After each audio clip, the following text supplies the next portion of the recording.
ಮತ್ತೊಂದು ಕಡೆ ಮಾಧ್ಯಮದವರು ಕೇಳಲಾದಂಥ ಪ್ರಶ್ನೆಗೆ ಕೂಡ ಕೆ.ಎನ್. ರಾಜಣ್ಣ ಬಹಳ ಬುದ್ಧಿವಂತಿಕೆಯಿಂದಲೇ ಸ್ಟೇಟ್ಮೆಂಟ್ ಕೊಡ್ತಾರೆ. ಸಿದ್ದರಾಮಯ್ಯ ಮೊದಲಿನ CM ಥರ ಇಲ್ಲ ಅನ್ನುವಂಥ ಒಂದು ಹೇಳಿಕೆಗೆ ಏನು ಮಾಡೋದು, ಪವರ್ ಸೆಂಟರ್ಗಳು ಜಾಸ್ತಿ ಆಗಿವೆ ಅಂತ ಪರೋಕ್ಷವಾಗಿ ಹೆಸರನ್ನು ಹೇಳದೆ ಕುಟುಕಿದ್ದಾರೆ. ಮಾರ್ಮಿಕವಾಗಿ ಮಾತಾಡಿದ್ದಾರೆ ಕೆ.ಎನ್. ರಾಜಣ್ಣ. 2013ರಿಂದ 2018ರವರೆಗೆ ಒಂದೇ ಪವರ್ ಸೆಂಟರ್ ಇತ್ತು.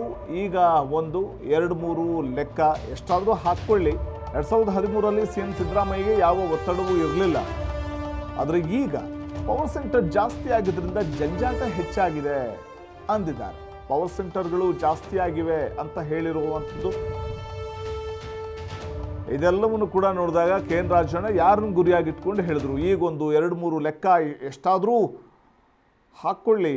ಈಗ 1, 2, 3 ಲೆಕ್ಕ ಎಷ್ಟಾದರೂ ಹಾಕ್ಕೊಳ್ಳಿ. 2013ರಲ್ಲಿ CM ಸಿದ್ದರಾಮಯ್ಯನವ್ರಿಗೆ ಯಾವ ಒತ್ತಡವೂ ಇರಲಿಲ್ಲ. ಪವರ್ ಸೆಂಟರ್ ಈಗ ಜಾಸ್ತಿ ಆಗಿದ್ದರಿಂದ ಜಂಜಾಟ ಹೆಚ್ಚಾಗಿದೆ, ಪವರ್ ಸೆಂಟರ್ಗಳು ಜಾಸ್ತಿ ಆಗಿವೆ ಅಂತ ಬಹಳ ಮಾರ್ಮಿಕವಾಗಿ ಕೆ.ಎನ್. ರಾಜಣ್ಣ ನುಡಿದ್ರು.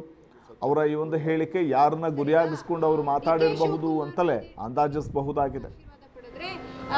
ಅನುದಾನವನ್ನ ತಗೊಂಡ್ ಬರ್ಬೋದು ಅನ್ನುವಂಥದ್ದು ಬಾಲಕೃಷ್ಣ ಅವ್ರ ಹೇಳಿಕೆ. ಪಕ್ಷದಲ್ಲಿ ನಿಜಕ್ಕೂ ಆಶೀರ್ವಾದ ಪಡೆದ್ರೆ ಮಾತ್ರ ಶಾಸಕರುಗಳು ಇಬ್ಬರಿದ್ದಾರೆ. ಬಾಲಕೃಷ್ಣ ಅವರು ಮಾಗಡಿ ಬಾಲಕೃಷ್ಣ ಅವ್ರದಲ್ಲ, CN ಬಾಲಕೃಷ್ಣ ಅಂದ್ರೆ ಯಾರ್ರಿ? CN Balakrishna ಚನ್ನರಾಯಪಟ್ಟಣದ MLA, HC Balakrishna Magadi MLA. ನೀವು CN ಬಾಲಕೃಷ್ಣ ಅವ್ರ ಹೇಳಿಕೆ ಅಂತ ನೀವೇ ಹಾಕ್ತೀರಿ, ಮತ್ತಿರ್ಗ ಮಾಗಡಿ MLA ಅಂತ ಹೇಳ್ತೀರಿ. ಮಾಗಡಿ MLA ಬಾಲಕೃಷ್ಣ ಅವರು ಹಾಗೆ ಹೇಳಲಿಕ್ಕೆ ಸಾಧ್ಯನೇ ಇಲ್ಲ, ಗೊತ್ತಾಯ್ತಾ? ಅದನ್ನ ನೀವು ತಪ್ಪಾಗಿ ನೀವು ಮಾಧ್ಯಮದಲ್ಲಿ ವರದಿ ಮಾಡಿದ್ದೀರಿ. ಅದು CN ಬಾಲಕೃಷ್ಣ ಅವರು. ಸಚಿವರು ಸರ್ ಇನ್ನೊಂದು ಮಾತು ಹೇಳಿದ್ರೆ ಶಾಸಕರು, ಸಚಿವರು ಒಂದಷ್ಟು ಸಚಿವರು ನಮ್ಮ ನೋಡೋದೇ ಇಲ್ಲ, ನಾವು ನಮಸ್ಕಾರ ಮಾಡಿದ್ರು ಮಾಡಲ್ಲ, ಸಿಗಲ್ಲ. ಒಂದಷ್ಟು ಸಚಿವರು ಅಂತಂದ್ರೆ ಯಾವ ಸಚಿವರು ನಿರ್ದಿಷ್ಟವಾಗಿ ಅವ್ರ ಹೆಸರು ಹೇಳಿದ್ರೆ, ಈಗ ನನ್ನ ಮೇಲೆ ಹೇಳಿದ್ರೆ, ನನ್ನ ಹೆಸರು ಹೇಳಿದ್ರೆ ನಾನು ತಿದ್ಕೋಬಹುದು. ಅಲ್ಲಲ್ಲ, ನಾನು ತಿದ್ಕೋಬಹುದು. ಯಾರೇ ಆಗಲಿ, ಮನುಷ್ಯ ಅಂದ ಮೇಲೆ ಮನುಷ್ಯನಲ್ಲಿ ಕೆಲವು ಲೋಪಗಳು ಇದ್ದೇ ಇರ್ತವೆ. ಲೋಪ ಇಲ್ಲದೇ ಇರೋ ವ್ಯಕ್ತಿ ಯಾವನೂ ಇಲ್ಲ. ಆ ಲೋಪ ಇರ್ತಕ್ಕಂಥ ಸಂದರ್ಭದಲ್ಲಿ ಯಾರಿಗಾದರೂ ಕೂಡ ಯಾರೇ ನಡವಳಿಕೆಯಿಂದ ಬೇಸರ, ಅಸಮಾಧಾನ ಆ ರೀತಿಯಗಳಿಗೆ ಶಂಕುಸ್ಥಾಪನೆ ಮಾಡಿ ಬರ್ತಾ ಇರ್ತಕ್ಕಂಥದ್ದು ನೀವೇ ಪ್ರಚಾರ ಮಾಡ್ತಾ ಇದ್ದೀರಿ.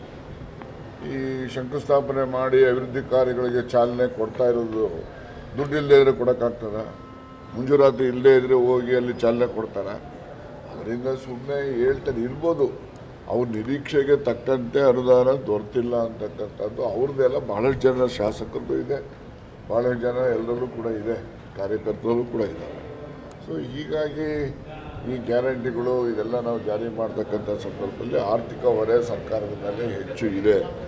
ಆ ಒಂದು ಆರ್ಥಿಕ ಲಭ್ಯತೆಗೆ ಅನುಗುಣವಾಗಿ ಯಾವುದೇ ತಾರತಮ್ಯ ಇಲ್ಲದೆ, ಆಡಳಿತ ಪಕ್ಷ ವಿರೋಧ ಪಕ್ಷ ಅಂತಕ್ಕಂಥ ಯಾವುದೇ ತಾರತಮ್ಯ ಇಲ್ಲದೆ ಎಲ್ಲ ಕ್ಷೇತ್ರಗಳ ಅಭಿವೃದ್ಧಿಗೆ ಶಕ್ತಿ ಮೀರಿ ಹಣಕಾಸನ್ನು ಒದಗಿಸ್ತಾ ಇರತಕ್ಕಂಥದ್ದು ಅಂಕಿ ಸಂಖ್ಯೆಗಳ ಆಧಾರದ ಮೇಲೆ ನಾವು ಹೇಳ್ಬೋದು. ಒಬ್ಬರಿಗೆ ಹೆಚ್ಚಿಗೆ ನಿರೀಕ್ಷೆ ಇರ್ಬೋದು, ನಿರೀಕ್ಷೆಗೆ